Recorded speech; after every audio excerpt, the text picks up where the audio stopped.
Mo kí gbogbo ẹ̀yin ọmọ Yorùbá káàkiri àgbáńláyé ní gbogbo ibi tẹ́ bá ti ń wò mí. Èmi olólùfẹ́ yín náà ní Lady K Ìfẹ́olúwaṣò baby of Yorùbá nation. Eléyìí má dẹ̀ tún lágbára ó lẹ́tíkẹ́ o. Mi ò mọ̀ pé àwọn ọkùnrin náà tún gbẹ́nu sí i. Ṣàdédé ni mo dédé rí Aare Almaroof. Gbogbo wa la mọ̀ bàbá dada tó ń jẹ́ bàbá lálùbáríkà. Bàbá tí kì í bínú. Ni bàbá náà bá dédé gbẹ́nu sí mic. Mo ní kí ló dé Aare Almaroof? Kí ló dé tẹ́yìn náà tún gbẹ́nu sí mic? Mo bá kúkú jókòó tí mo bá ní eléyìí wá ti lẹ́tíkẹ́ o. Ohun tó bá ti mú odidi Aare Almaroof tí wọ́n ti lọ gbé ẹnu sí mic. Bàbá mi ẹ má ṣe wá. Ẹ má gbẹ́nu sí mic. Ẹ fi ṣe ọ̀rọ̀ obìnrin sóbìnrin. Ẹyẹ èèyàn ẹ bá mi share. Ẹ bá mi pín. Ẹ bá mi gbé wọ̀ gbòòrò ayé. Ẹ jẹ́ ká kọ́kọ́ gbọ́rọ̀ láti ẹnu bàbá mi Aare Almaroof. Bẹ́ẹ̀ bá wá ṣe wò mí for the first time. Ẹ bá mi subscribe sí YouTube channel mi kẹ́tọ́ notification bell yìí. Sharing platform Lady K mo ti sọ fún yín pé anything tó bá ti lè kọjá lórí social media as a media presenter mi ò register platform mi fún program kan pàtó. Kágbàdo tó dáyé kinní kan lẹ́dìyẹ tí ló ń jẹ. Àwọn program kan ni mo ti ń ṣe kí tó jump into Yorùbá Nations program nítorí mo nífẹ̀ẹ́ ìran mi. So platform mi ó wà register fún gbogbo anything social media program. Tó bá jẹ́ pé àwọn APC ló bá gbé dé àgbẹ̀nu sí. Tó bá jẹ́ àwọn òṣèré orí ìtàgé ni Lady K máa gbẹ́nu sí. Máa gbẹ́nu sí. Ó kàn jẹ́ wípé a fi ṣe wípé ìmọ̀ wọn ara nílé kí ọgbọ́n. Ní kọjá ìyè ká má ba tẹ́ nítorí ọ̀rọ̀ lágbára ẹyin ni. Bó bá ti jábọ́ kò ṣe é kó mọ́.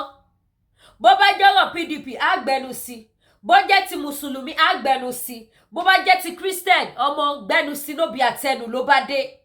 Tó bá dẹ̀ tuntun ti jẹ́ táwọn onífúráká náà ni tó jẹ́ pé gbogbo energy títí wọn ibi tó ní kálukú tó lọ rán níṣẹ́ sí ọ̀tọ̀ọ̀tọ̀ ni á gbẹ́nu sí. So òun ló dífá fún eléyìí náà. Ẹ wá subscribe kẹ́ bá mi share. Ṣé rí ẹ̀yin tẹ́ wà ní YouTube tẹ́ sí ní Facebook. Ẹ mà miss o. Lágbo bó ṣe ń lọ tẹ́ bá gbọ́ pàrọ̀nù tí ó yá bẹ̀rẹ̀ mọ́lẹ̀ mújó kì í ṣe jó lọ ní kẹmú o. Ẹ pàrọ̀nù tí kẹmú tó lọ lórí social media kẹ́ fi ṣararigi. Nígbà táwọn èèyàn kan bá ní energy tí wọn ò lè lò ó wípé kí ìran wọn kó fi bọ́ lóko ẹrú tọ́níbì kan làwọn fẹ́ lo energy wọn sí. Ẹ jẹ́ káwa káṣí cruise kárẹ̀rìn. Dádì mi Aare Almaroof mo fọlọ́run bá bẹ̀yìn ọkùnrin níyín. Ẹ jọ sà ẹ gbórí padà wọlé. Ẹ fi ṣọ̀rọ̀ obìnrin sóbìnrin. Ẹ fi ṣọ̀rọ̀ baby to baby. Ṣé ti gbọ́ bàbá mi? Ẹ̀yin èèyàn ẹ jẹ́ ká gbọ́rọ̀ látẹnu Alhaji Aare Almaroof tí wọ́n náà ṣe gidi tán lọ gbẹ́nu sí mic bàbá mi tó mú yes ó yá. Ẹ káàárọ̀ ẹ̀yin fáǹsì Aare Almaroof kọ́kọ́ bá mi gbọ́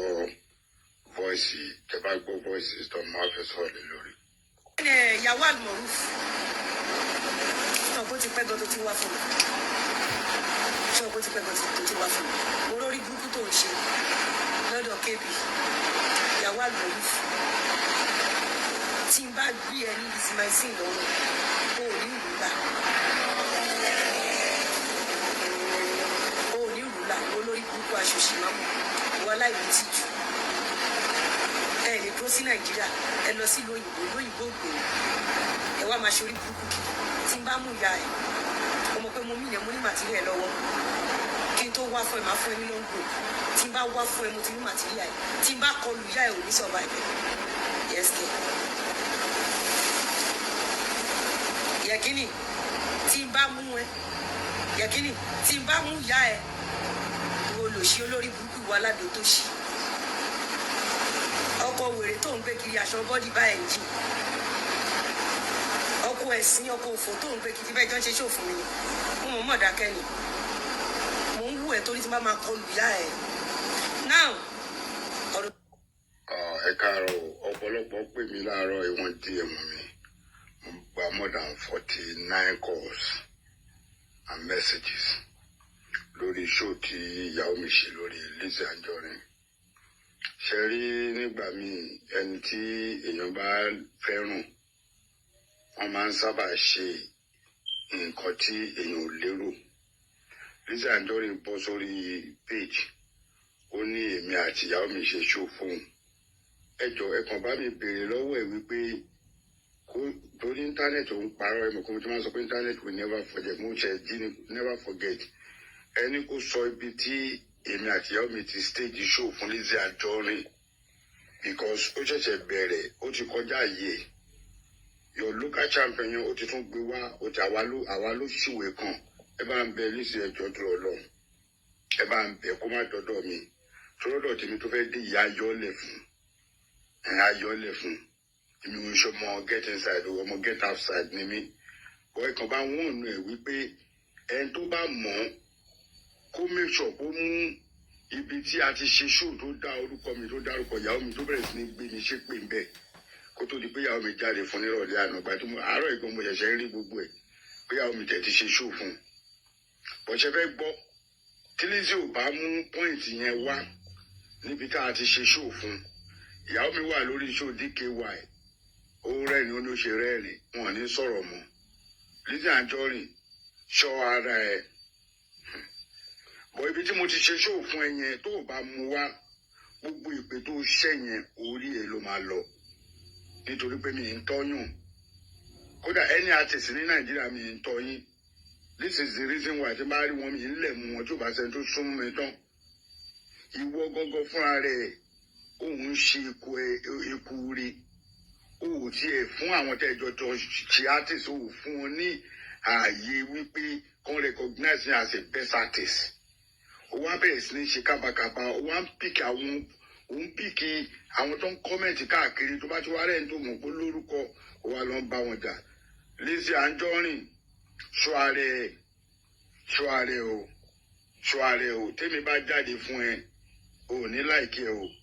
gbogbo ayédè ló mọ̀ yìí pé Aare Almaroof tèmi mo respect obìnrin dákú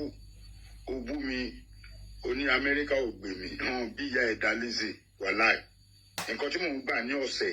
tó bá pa lóṣù mẹ́ta kò yẹ kó jókòó kó máa ṣe rédèrèdè lórí péjì yẹn ọ̀sẹ̀ ni mo sọ owó tí mò ń gbà ní ọ̀sẹ̀ tí bá ṣe tó bá pa ní 3-4 months kan ní ṣọ́ọ̀bù ẹ yẹn ò ní jókòó kó máa ṣe rédèrèdè bọ̀ tó bá wá mú ibi tí mo ti ṣe ṣó fún ẹ jáde a jẹ́ pé èmi àti àpàdé lọ́wọ́ ọ̀dọ̀ àwọn ìjọba yes so bó ti máa ń ṣe mo lówó tí mo lè fi bẹ́ẹ̀ fa kéèsì gidi bọ̀ mo kàn fẹ́ káwọn fáǹsì mímọ̀ pé gbogbo ẹ̀yin tẹ́ ẹ pè mí ọ̀nà tí mo lè fi dá ẹ lóhùn rí mi lè dá ogbó yín lóhùn tẹ́ ẹ pè mí pé ìyàwó mi jáde ó sọ̀rọ̀ brutally kan lánàá ẹ má bínú torí Ọlọ́run gbogbo ẹ̀yin fáǹsì Aare Almaroof nǹkan tí Lizzy ṣe òun lè rí yẹn àmọ́ Lizzy rí o mi ì ṣe ṣó fún rí o mi ì dárúkọ ẹ̀ rí o ó níyàwó mi ó ṣe ṣó fún un ó ló ti wo àwa méjèèjì àti máa ṣe ṣó fún un bọ́rọ̀ ṣe jẹ́ nìyẹn o ẹjọ́ tó lọ lọ́hùn all my fans ìjọba ní ìyàwó mi wà títà àwọn ẹwà disappointed lórí ẹ má bínú ṣé àwọn gómìnà ò lè ṣe kó má ṣe bí obìnrin ẹ̀ẹ́dẹ̀ lè fi tèmi wí bọ̀ èmi ń dóde another show tí Lizzy máa ṣe kó tó wá jẹ tán lọ́wọ́ mi ààrẹ náà ni o thank you very much happy Saturday. tó gbogbo ẹ̀yin olólùfẹ́ Alhaji Aare Almaroof òun lẹ ti gbọ́ yẹn o bàbá mi ẹ calm down ẹ má bínú that is the only thing tí Lady K lè sọ sí ẹ má bínú because ọ̀rọ̀ tó wà nílẹ̀ yìí ó ṣòro gbẹnu sí ọmọdé ní Lady K mélòó lára mi ọ̀rọ̀ tó wà nílẹ̀ ó ṣòro gbẹnu sí ọmọdé ní Lady K so ohun tẹ́mi kọ́ lè sọ fún Alhaji àti màámi alájà tó jẹ́yàwó wọn ni pé ẹ má bínú ẹ calm down bó ṣe jẹ́ nìyẹn ṣé rí gbogbo àwọn ọmọ ọkọ ilẹ̀ kóòtù òjíire ẹ má jẹ́ ká gọ́ra wa ẹ má jẹ́ ká lọ dọ́là ara wa o Yorùbá nation no going back o tẹ bá lọ ti torí pé Lady K ló ń gbé sinimá onírúurú wá báyìí lórí pílátífọ́ọ̀mù ẹ wá lọ gọra yín ẹ lọ jọra yín rántí Yorùbá nation mọ àánú yín ò ṣe mí o mo fẹ́ kẹ́ rántí wípé abánidá ò ní bánidébẹ̀ o mo fẹ́ kẹ́ rántí wípé gbogbo àwọn tó ń jàjà fúráká ẹ wo èmi ò ní lọ́kàn wọn ò balẹ̀ ọkàn wọn balẹ̀ o wọ́n ní ìsinmi ọkàn o àwa tá mọ̀ wípé yà ń jẹ bí ìwà ẹ má jẹ́ ká wò wọn gbàgbé o ẹ má jẹ́ ká gbàgbé ibi tá à ń lọ ẹ jẹ́ ká mú dání báyìí ká fi sọ́wọ́ òsì ká má fi tẹ fóònù jù ká má fi wò wọn jù Ọlọ́run ò ní fi wá sílẹ̀ ojú wa ò ní fọ́ etí wa ò ní di gbogbo ẹ̀yin mọ́mì mi ẹ̀yin dádì mi ẹ̀yin supporters club Lady K Ìfẹ́ Olúwa show October 22 our 3 years anniversary tí mo dé láti sí College of Education tí mo lọ sílé ńlá tí mo lọ sílé Agodo tí mo lọ kẹ́kọ̀ọ́ October 22 ó máa pé 3 years so our this year Thanksgiving bó ṣe máa lọ máa bẹ̀rẹ̀ sí ní announce ẹ̀yin sí ẹjọ́ support mi kò sí nǹkan tí mo fẹ́ lọ́dọ̀ yín financial support lọ mo fẹ́ ká empower àwọn àkàndá ká tún fi máàkì tọdún yìí àwọn àkàndá mo ti sọ lórí ètò mi but gbogbo yín lè má gbọ́ àwọn àkàndá tí wọ́n kọ́ṣẹ́ ọwọ́ àwọn ni mo fẹ́ ká empower so irú àwọn àkàndá yẹn náà wọ́n láǹfààní tó bá ti ní ibùsọ̀ títí wọn tó ti ń ṣiṣẹ́ àwọn náà láǹfààní àti tún máa kọ́ àwọn èèyàn kódà kì í ṣe àwọn àkàndá nìkan ló máa kọ́ wọ́n á kọ́ ẹni tí kò kì í ṣe àkàndá náà wọ́n á máa fi ṣiṣẹ́ ṣe and alhamdulillah gbogbo àwọn tá fẹ́ empower tá ti list orúkọ wọn iṣẹ́ tó máa rọrùn fún àwọn èèyàn láti dá dúró láti establish ara wọn láti lè túbọ̀ jẹ́ kí ìyà ìṣẹ́ kó dínkù láwùjọ òun ni wọ́n kọ́ òun ni wọ́n ṣe kí ni òun ni wọ́n kọ́ so fún ìdí èyí ẹ̀yin mọ́mì mi ẹ̀yin dádì mi I need your financial support ẹjọ́ torí Ọlọ́run owó ọpẹ́ ẹjọ́ torí Ọlọ́run lágbára lọ́wọ́ ọpẹ́ la máa ná ànínáwó ìbànújẹ́ ànídáwó ẹkún ànídáwó ọ̀run ànídáwó òṣì ànídáwó ìbànújẹ́ fúnra wa so financial support ká ṣe kí ni ká empower àwọn àkàndá that is our own work we are here láti tún ayé èèyàn ṣe láti jà fún ẹ̀tọ́ wa láti gba ìran wa lóko ẹrú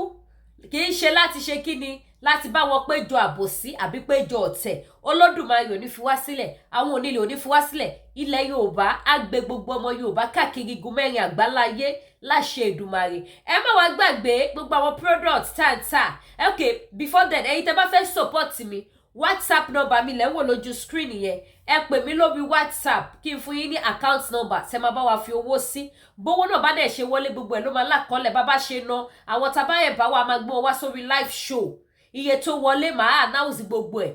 ẹ̀ lí ẹ̀yin ìyá yìí bàbá mi náà máa rí ẹ kúkú trust mi pé èmi mi ò ṣe báyìí fúnyàn iṣẹ́ ọwọ́ mi ìwà mi ọ̀rọ̀ ẹnu mi kọ́nà kó fi ṣe kíni kó fi dá mi lẹ́jọ́ ojú òní tiwa so gbogbo ẹ̀yin tẹ́ bá wá fẹ́ ra àwọn product tá lọ́lọ́kọ̀ òjọ̀kan lórí platform Lady K Ìfẹ́ Olúwa show ẹ̀yin tẹ́ fẹ́ ra body cream body soap ẹ̀yin tẹ́ fẹ́ tún fèsì yín ṣe ẹ gbá mi láago iléeṣẹ́ Danari skincare àwọn ló lè ṣe ẹ̀yin tó dẹ̀ jẹ́ pé ṣe lẹ fẹ́ ra àgbo àgúnmu lóríṣiríṣi lọ́lọ́kọ̀ òjọ̀kan ẹ̀yin náà ẹ gbá mi láago bẹ́ẹ̀ ni iléeṣẹ́ TL Natural Bar gbogbo ẹ̀yin dádì mi ẹ̀yin mọ́mì mi tí jẹ̀díjẹ̀dí ń yọ lẹ́nu ẹ pè mí kí n fún yín phone number iléeṣẹ́ TL Natural Bar ẹ̀yin tó jẹ́ pé nǹkan ọmọkùnrin yín ló kéré jọjọ orí lọ ẹ̀yin náà ẹ máa bọ̀ kílẹ̀ ń dúró dè kílẹ̀ ń wò ẹ má wò wọn jù ẹ má làágùn jìnnà solution sí gbogbo problem yín ẹ máa bọ̀ wá sọ́dọ̀ Lady K kẹ́ wá gba phone number iléeṣẹ́ TL Natural Bar kẹ́ mọ̀ wípé rere ni Olúwa ewé àtegbò ó ń jẹ́ ó confirm ó mú yes gbogbo ẹ̀yin tẹ́ ní big tummy náà gbogbo ẹ̀yin tẹ́ sanra tẹ́ fẹ́ slim ẹ máa ya gbogbo fat gbogbo ọ̀rá bọ́dì yín ẹ máa ya gbogbo ẹ̀ dànù àlàáfíà tó yín lára so ìyẹn náà lẹ́gbẹ̀ẹ́ kan gbogbo ẹ̀yin tẹ́ bá tún wá fẹ́ ra aṣọ irú aṣọ wo lẹ fẹ́ rà ṣé itọ́ ti rán àbí tí wọ́n ti rán ẹ máa bọ̀ wá bá Lady K ẹni tó mọ̀nà ní kẹ́ tẹ̀lé mi ò ní fún yín lẹ́ṣà ẹ̀yin tẹ́ bá fẹ́ ra fabric ẹ fẹ́ ra purse ẹ fẹ́ ra bàtà ẹ pè mí kí n fún yín phone number bẹ́ẹ̀ ṣe máa gẹ̀ẹ́tì ẹ̀ ojú òní tí ẹ̀yin tẹ́ bá fẹ́ ṣe empowerment mo lẹ́ empowerment ẹ̀yin tẹ́ fẹ́ ṣe investment tó máa mú owó wọlé fún yín every 6 months ẹ lọ ṣe sí iléeṣẹ́ Ọlábànjí farm iléeṣẹ́ Ọlábànjí farm òun ni kẹ́ lọ ṣe sí ìjọ tẹ́ bá dẹ̀ ti ní interest sí investment yín mọ́ gbogbo owó tẹ́ san gbogbo owó tẹ́ fi bá wọn dòwò pọ̀ ẹ máa gba gbogbo owó yín kò gbà kó dìjà ẹ gbọ́ mi kò gbà kò dìjà ẹ gbowó yín padà bí ẹ náà tún ṣe wà nìyẹn so tẹ́ bá need more information ẹ gbá mi láago ẹ̀yin tẹ́ bá wá fẹ́ ra oyin gidi ní Canada ẹ gbá mi láago ẹ̀yin tẹ́ bá fẹ́ ra anything spiritual lọ́fíńdà ni ọṣẹ ni either Mercy soap or Mercy oil or Mercy perf or Victory soap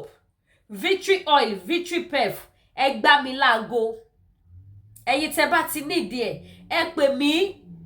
ẹ mọ̀ wípé yes àdúrà ń gbà agbára kọ́ bẹ́ẹ̀ ni ṣọ́ọ̀ṣẹ̀ ṣẹ́gun lẹ́fẹ́ dàbí lọ́fíńdà bóyá anything just contact Lady K Ìfẹ́ Olúwa kí ni ìṣòro títí yín tó dẹ́rù báyìí irú ogun wo ló ń jà yín ẹ pé Lady K Ìfẹ́ Olúwa show máa put YouTube ẹ ṣe máa get àwọn nǹkan wọ̀nyẹn tó sì jẹ́ pé tẹ́ bá ti lò báyìí ẹ mọ̀ pé Kristi lọ́ba Jésù lolúwa bẹ́ẹ̀ ni ó wà síbẹ̀ tó ń jẹ́ síbẹ̀ agbára ìpè 90-30 agbára ìpè ó wà síbẹ̀ tó ń ṣiṣẹ́ àmì àti iṣẹ́ ìyanu kò ẹ̀ṣẹ̀ dìgbà tí a bá ẹ̀ṣẹ̀ ṣe kíni tá a bá ẹ̀ṣẹ̀ ṣe ìṣẹ̀ṣe náà confirm o but gbogbo àwa tá a bá nífẹ̀ẹ́ sí ìṣẹ̀ṣe bíi ti Lady K ẹ contact mi ní ìlànà ètò àdúrà àwọn ohun èlò àdúrà téèyàn lè lò lónírúurú ọ̀nà lóríṣiríṣi èèyàn ṣé fún ti ogun ni àbí fún ti àti rí ìrànlọ́wọ́ ni àbí ti kíni just name it come to Lady K Ìfẹ́ Olúwa show so àdéhùn jù bẹ́ẹ̀ lọ lórí ètò mo dúpẹ́ púpọ̀ lọ́wọ́ yín ẹ má gbàgbé ẹ bá mi share ètò yìí kẹ bá mi subscribe sí YouTube channel mi kẹ dẹ̀ má gbàgbé láti fún wa ní top up ẹ rí pé this one is very short kíákíá lẹ máa wò tán ẹ ṣé gan ire o.